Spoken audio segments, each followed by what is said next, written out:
Hi, this is Scott Garibay, and today I'm going to be talking about Dungeons & Dragons, Pathfinder 2, Cody from Taking20, and top-tier Dungeons & Dragons commentary. All right. So I was listening to Cody from Taking20. I try to keep up with the majority of the D&D commentators out there, Dungeons & Dragons commentators. See what they have to say, on the game, and learn more about the game, just like everybody else, right?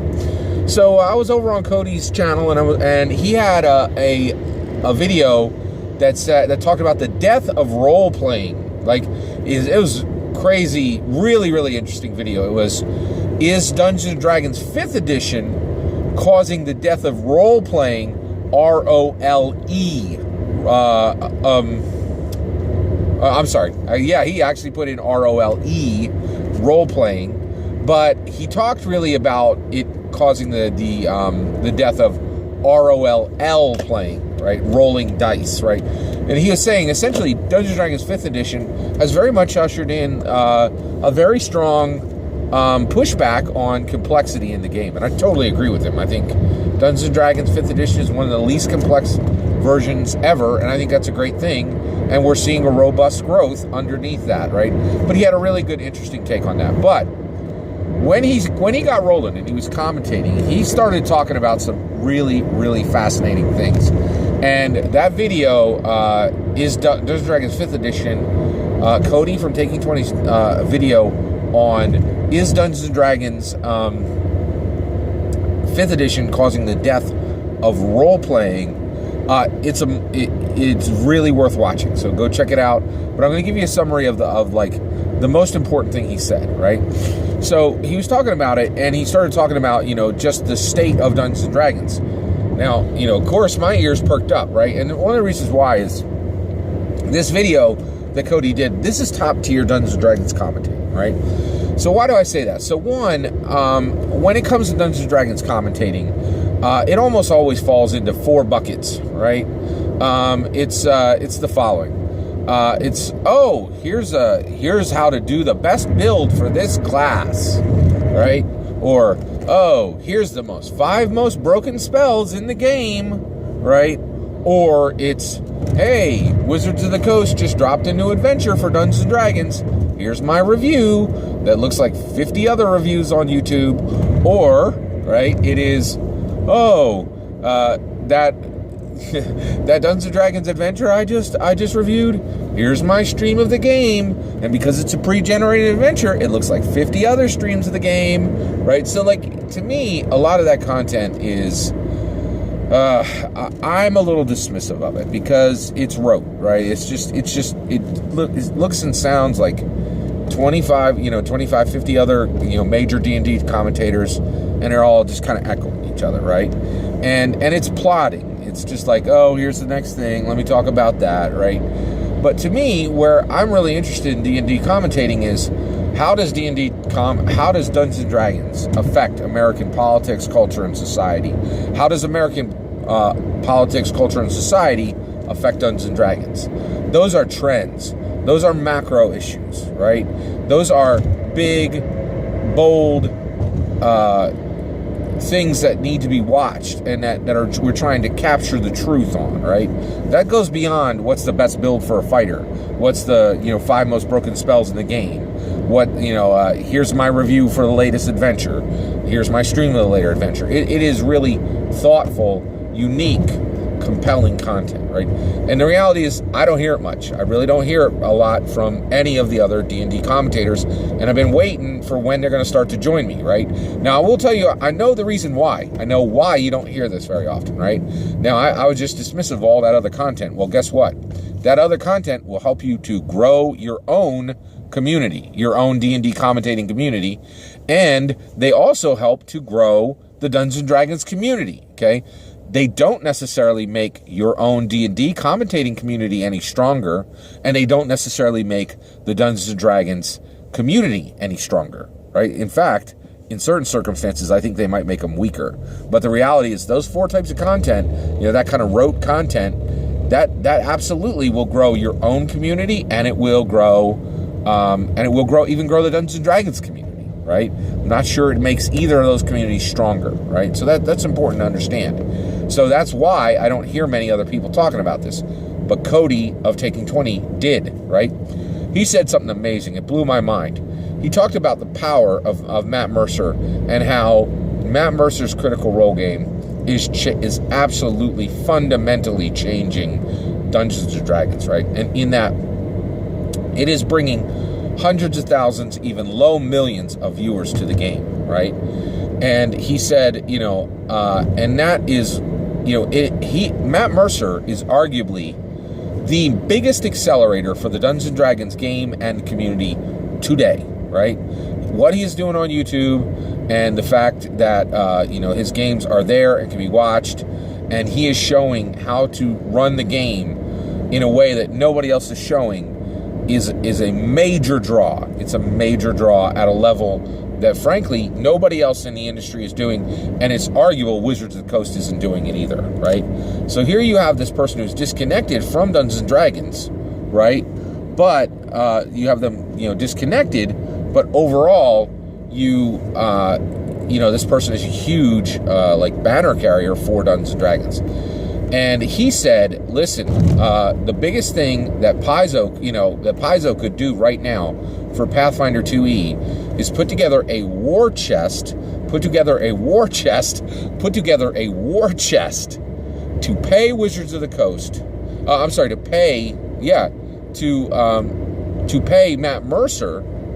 To pay Matt Mercer to run third season of Critical Role as Pathfinder 2.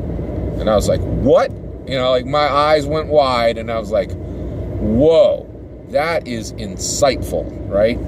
Now, I have a degree in political science. That's my bachelor's, right? I have a master's in technology management, right? But my degree is my first, college degree. I got two of them. Is in politics, right? And so I'm a huge political wonk. Like, I love politics. I dig politics way most people way a lot of people dig football, right? Well, the term war chest is frequently used in political campaigning, right? And you don't put hundreds of thousands into a war chest. You put millions, and in the case of the U.S. presidential elections, you put billions into a war chest, right? And I thought, whoa, this is big, bold commentary coming from Cody on Taking20, right? And it made me stop and think, right? So I thought through what he was saying, and I was thinking, do I agree with this or do I disagree with this, right? Well, it's very interesting, and I think fundamentally, I don't think they could do it now, and the reason why is, one, when you get together a war chest, right? In the case of a political, in politics, basically, there are these things called PACs, right? And so those are groups that consolidate contributors, right? And they can bring, like I said, millions or even billions to the table, right? Now, for Paizo, right, they need to bring millions and millions of dollars.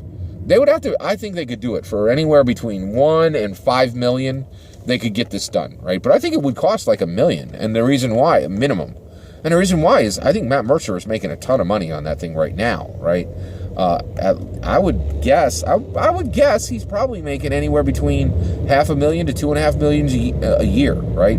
But if Paizo came along and said, here's $1 million to $5 million to run, season 3 on Pathfinder 2, right? One, I think it would do a lot to increase sales for Paizo. It would increase brand recognition for Paizo of Pathfinder 2.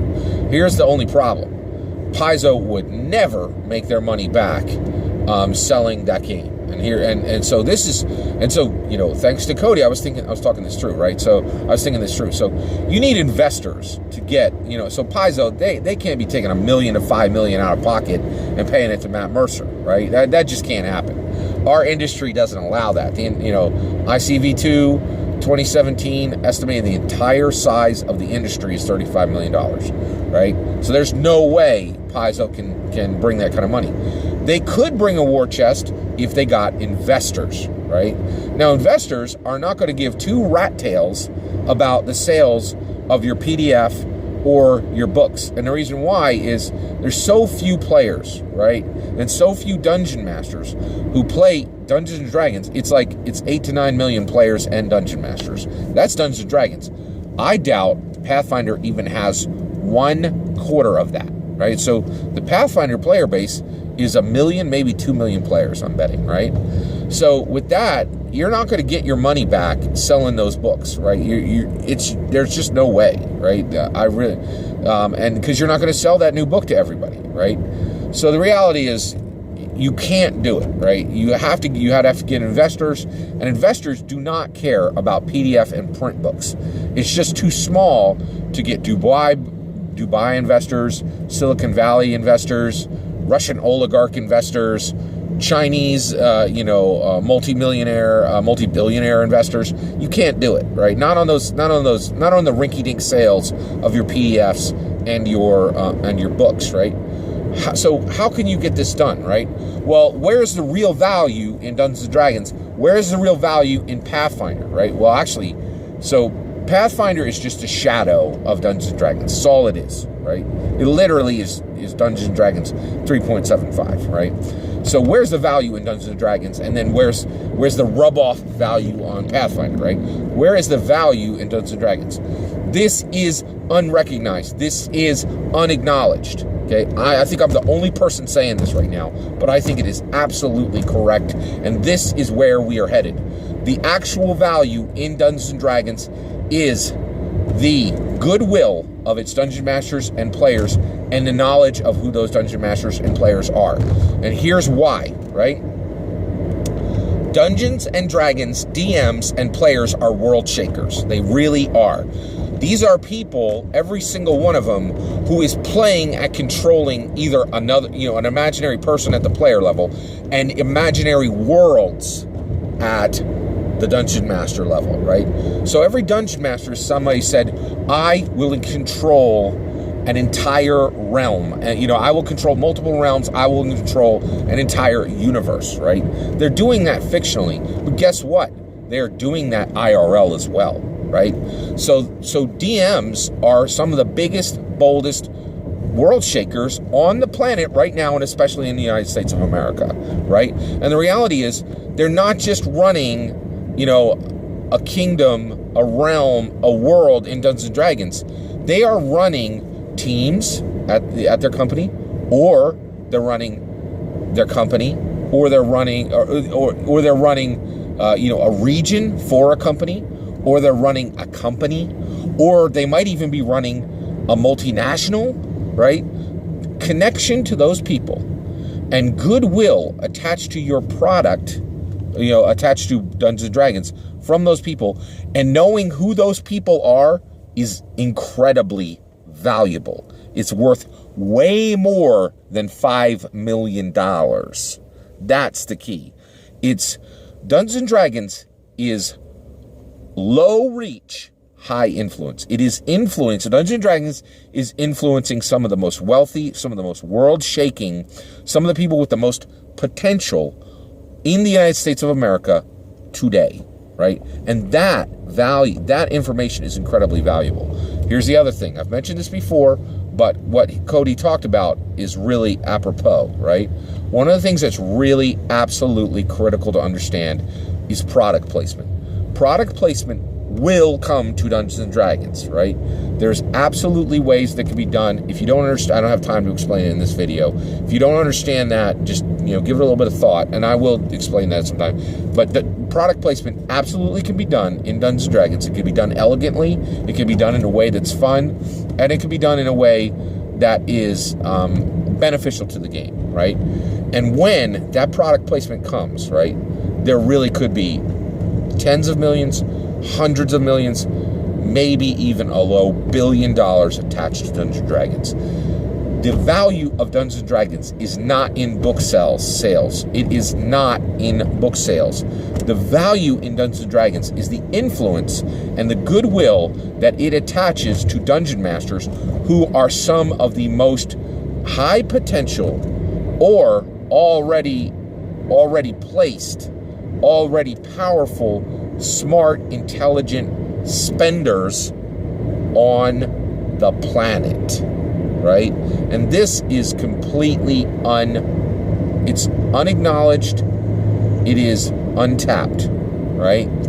And I was just so excited to hear another D&D commentator just getting, using the term Warchest, talking about Paizo, because like it tells me Cody understands where Dungeons and Dragons is and where it could be heading, right? So I was super, super excited to see that top tier commentary, Dungeons and Dragons commentary that Cody from Taking20 was putting out. And it's just really good to see appear, right, talking about something other than here's a build, here's a class build, here's some broken spells, here's a review for the latest adventure, here's a stream of the latest adventure. There's more to Dungeons & Dragons commentary. There's a lot more, right? And it was just really nice to see one of my peers going in a new direction, and I was very excited. And so that's my take. I would love to hear what you think. What do you think? Do you think Paizo should be getting together a war chest to pay Matt Mercer to switch his game over for Season 3 from Dungeons & Dragons to boop right over to Pathfinder 2? I'd love to know what you think. Please consider liking and subscribing. Have a wonderful day.